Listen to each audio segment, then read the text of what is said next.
Sabe, por trás do púlpito, onde a gente ouve palavras de fé e esperança, muitos líderes espirituais estão, na verdade, enfrentando uma crise muito profunda e quase sempre silenciosa.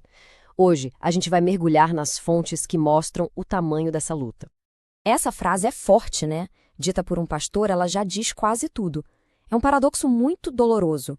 Estar o tempo todo cercado de gente, mas por dentro se sentir completamente só. Vamos tentar entender como é que isso acontece. Para a gente entender como essa crise se instalou, nossa análise começa por uma série de acontecimentos bem trágicos que acabaram jogando luz sobre esse assunto. Foi algo que forçou uma conversa que simplesmente não dava mais para adiar. Olha, o que a gente vê aqui não são casos isolados, de jeito nenhum. Entre 2013 e 2018, uma onda de suicídios de pastores muito conhecidos chocou comunidades, tanto nos Estados Unidos quanto aqui no Brasil.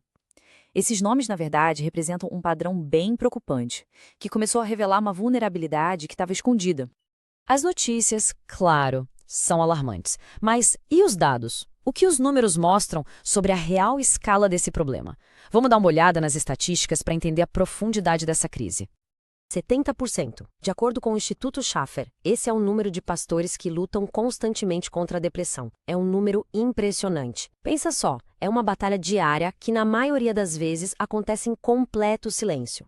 E para somar isso, um número praticamente idêntico, 71% diz que se sente esgotado ou exausto.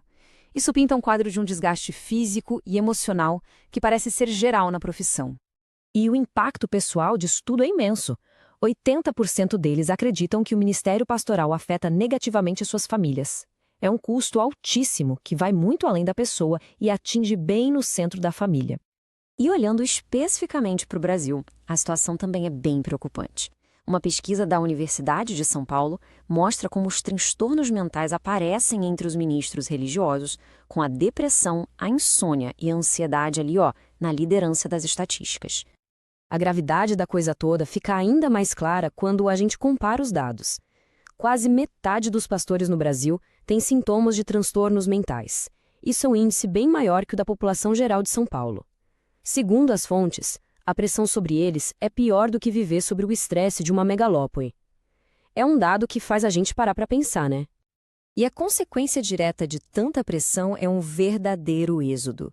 A Lifeway Research estima que, por mês, cerca de 242 pastores simplesmente abandonam o ministério. E olhando para o futuro, a coisa não melhora. 80% dos recém-formados em seminários deixam a vocação em menos de 5 anos. Então a gente chega na pergunta crucial.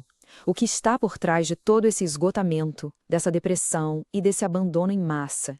O que afinal está na raiz de tanto sofrimento? Uma pesquisa de 2015 nos dá uma radiografia bem clara das pressões do dia a dia. A grande maioria se sente de plantão o tempo todo, sem pausa. Mais da metade se sente sobrecarregada e ainda se preocupa com as contas da família.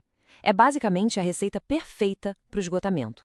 O psicólogo Marcos Quaresma vai além e resume em 4 pontos as principais causas que podem levar um pastor a um nível de desespero intenso. O esgotamento físico e emocional, as feridas de traições dentro do ministério, a pressão financeira e um ponto crucial, a falta de amigos com quem possam realmente desabafar. E isso nos traz de volta ao começo. A tal da solidão acompanhada. É a experiência central de tudo isso.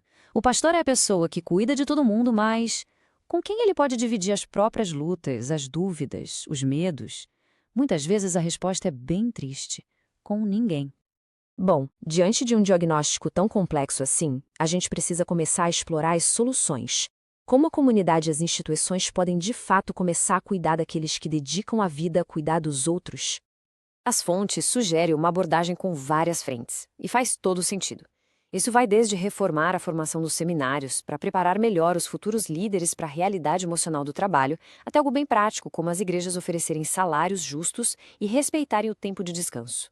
E claro, o apoio psicológico profissional e a criação de redes de amizade entre colegas são vistos como fundamentais. E essa ideia de cuidado com os líderes não é algo novo, na verdade. Essa passagem bíblica reforça que isso não é só uma questão de bem-estar, mas um princípio de respeito e consideração. É um chamado para a gente observar e valorizar a jornada de quem guia a comunidade.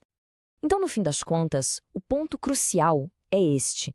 A crise é silenciosa, mas os dados e as histórias gritam. A questão que fica não é só sobre o que os pastores podem fazer por si mesmos, mas sobre o papel de cada um. Como é que uma comunidade, seja ela qual for, pode deixar de ser parte do problema e se tornar de verdade parte da cura? É algo para a gente refletir.